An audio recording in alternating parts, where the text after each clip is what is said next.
Hello. Oh, so here's the thing. When someone says hello, there's usually a response back. So let me just tell you what's going on. You're being rude and disrespectful to your probation officer. You act like you're not on probation. When I say there's to be no contact, there's to be no contact. And now you're using profanity towards the probation officer like you're not on probation and that this is somehow his fault. It is not. It's all your fault.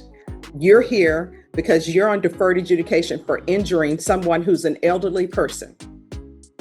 That's why you're here.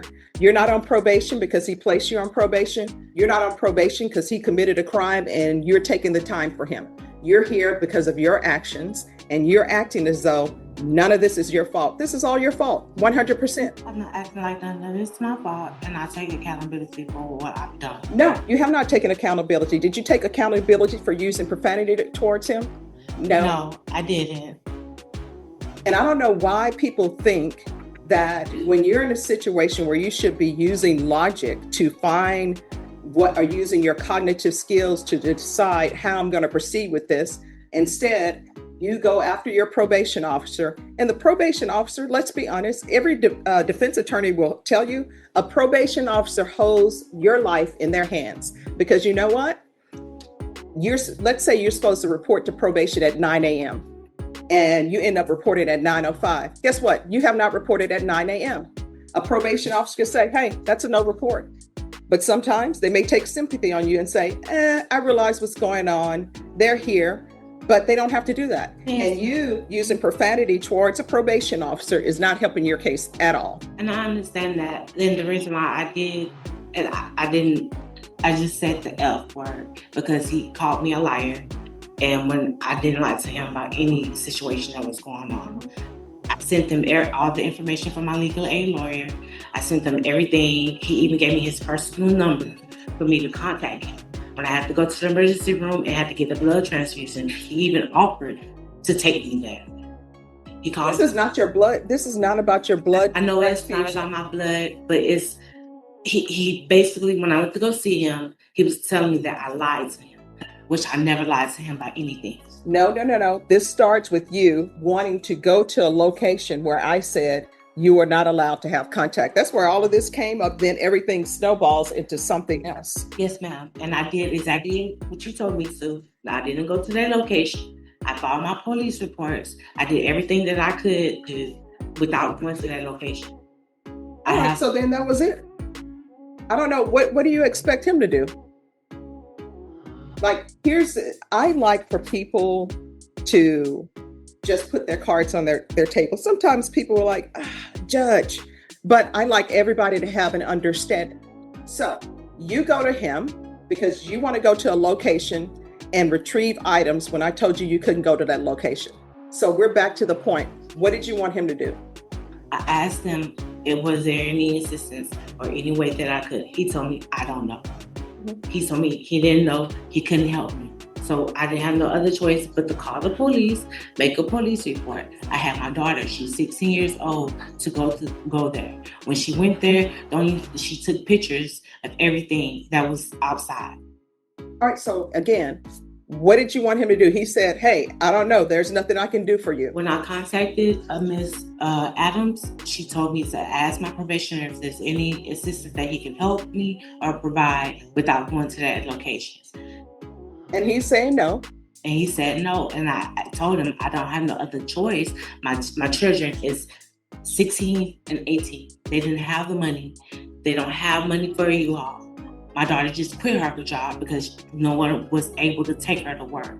So I didn't have nobody else to help me get So again, I don't know how this translates into you using profanity against him. He's like, I can't help you. And honestly, it's not his job to help you get your things.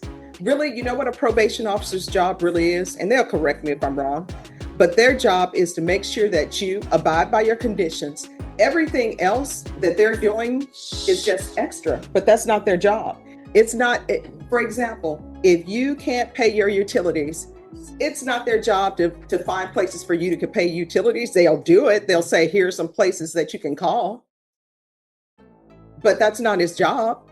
And if he tells you, I can't help you with getting your things, again, we're back to the point. He says, I can't help you. So what do you want him to do? He's like, I can't help you. How does that translate into using profanity against him? And then sending him an email telling him all this is his fault and it's on his shoulders. It's not. All of this happened because of you. Guess what? You can't go to that location because you injured an elderly person. That's why it's all your fault. And there are consequences for all our actions. It is. And I communicated with him. I told him everything. I sent every case number. I even sent him my legal aid information. I sent everything. I tried to do everything the right way before it even went out of hand. But see, here's what you don't understand, and you're not internalizing what I'm saying. He is telling you, I can't help you with that. And you still keep going back to him. He's already told you, I can't help you with that. Giving him numbers to your legal aid, giving him numbers to this person saying, we're trying to help her get her things. He can't help you with that. His whole role is to supervise you on probation. That's it. He can't say, you know what I'm going to do? I tell you what, let me go over there and get your things for you. He can't do that. That's not his job.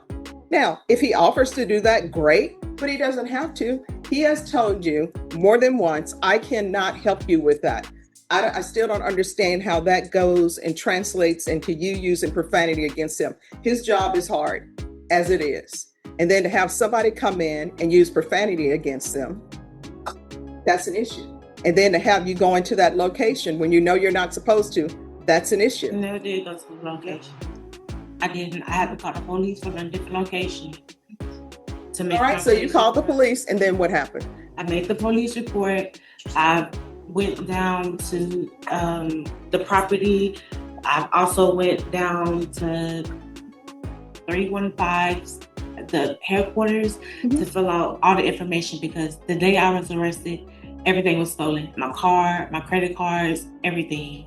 So I'm trying to do everything that I have to do the best way that I can, the right way. All right, the right way is not using profanity against your probation officer. That's not the right way. The right way is not being disrespectful.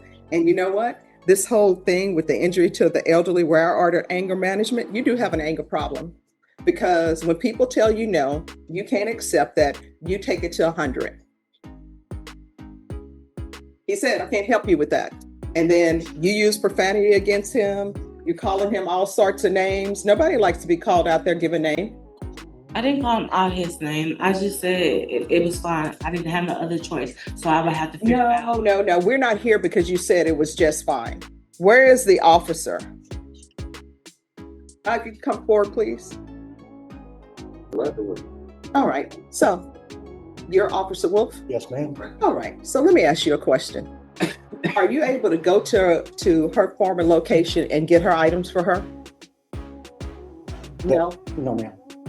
That's your answer, no. Are you able to file a police report for her so she can get her items? No, ma'am. So he can't do that. So what do you want from him?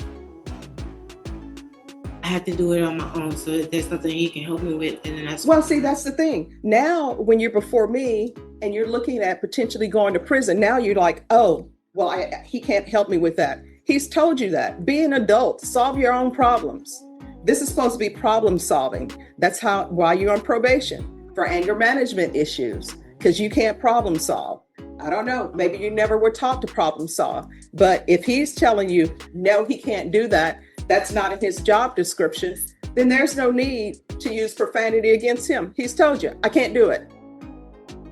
Judge, if I could. Yes.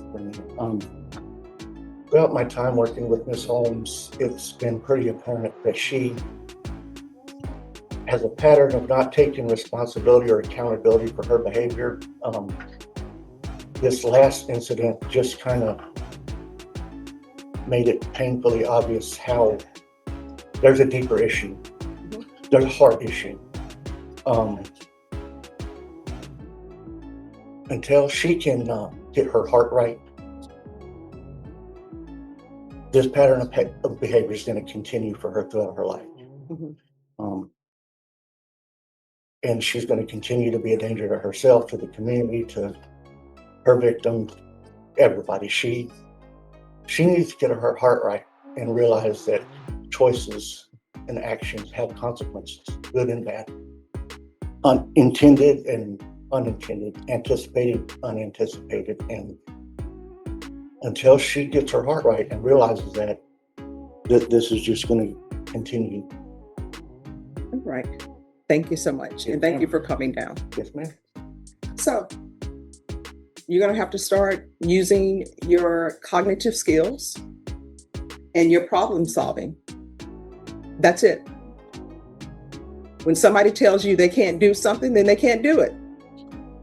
If somebody tells you, no, I can't take you to the grocery store today, figure it out. He is not really responsible for anything outside of his job description. If he does something outside of his job description, that's just probation officers being nice. And I understand that, but why would you offer to try to help me when I'm asking for some type of help, and then you tell me you can't help me? Yeah, he said no. Let me just tell you, here's a perfect example. And I've been in situations where people have told me no. And my thing is, I want you to not send me place to place. If the answer is no, just tell me no and I'll figure it out. He told you no. If I ask him right now, like for example, I had to rush here this morning because I don't like being late. And I was filling in for somebody else on another matter. And guess what? My tank is at a 4th. I don't like it being at a 4th. Now, would somebody go, excuse me, could you go and put gas in my car for me? They're going to say no. Now, what do I do with that? Do I use profanity against him? How dare you not go put gas in my car? He's just told me no. So guess what? As an adult, I got to figure it out. That's it. You got to figure it out. And your figuring it out is, let me get angry with somebody and use profanity against them. And maybe they'll then become so afraid of something and say, okay, we'll do that for you. Not his job. And I can tell you right now, if you don't start treating people with respect, one, you're not going to get anywhere, because when you disrespect people, they don't want to help you. And number two, respect. No, you did not. That's the thing. You're still in this clouds. Like these are not, I don't know how your relationships are outside of this world, but in this world, you need to treat people with respect, whether you respect them or not. Like right now, you can hate my guts all you want to, but you had better say your honor or judge. You understand?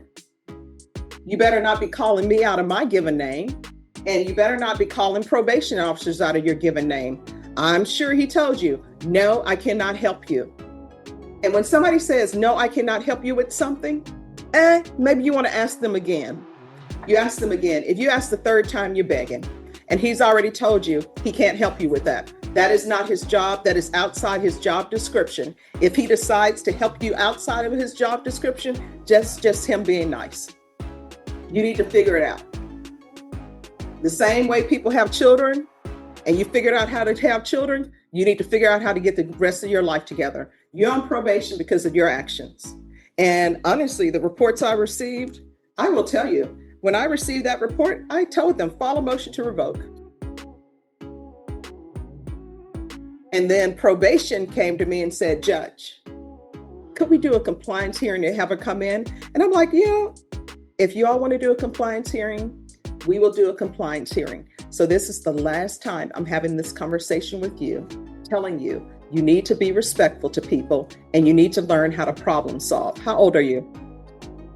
33. You're 33-year-old. You figured out how to get all of those piercings, right? You figured out how to get the nails. You figured all of that out on your own. You need to figure this out on your own. Is there anything else you need from me? No. All right. Does she need to, when is her next report date?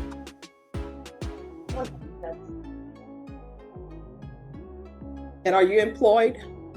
You told me I had 30 days to find a job. I had a business, but all my stuff is gone. All right. So that'll be a no.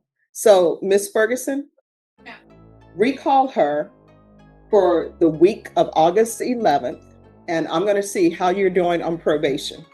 What date? I can do that Monday, the 11th. All right, so you're coming back on August the 11th for me to get a report on what's going on. If you'll give her a reset form. Probation? Yes, Judge. When is her next report date with you? I have an appointment set right now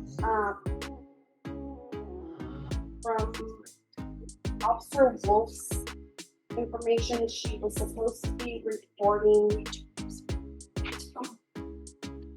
He wrote on the paper July 9th. Twice a month. July 9th? That's what he wrote on the paper. All right, so she said her next appointment date with him is July 9th. All right. I have to confirm, Mr. Wolf was mentioning that the GPS is supposed to have been installed as well, but that she does not have it. All right. I don't have nowhere to stay nor address. It was ordered June 5th, and it was supposed to be done to work release waive the fees for partial for employment purposes only. All right. So, if you all could give her a list of places for her to find housing.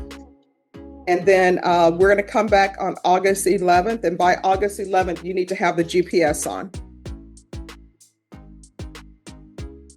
All right. Thank you.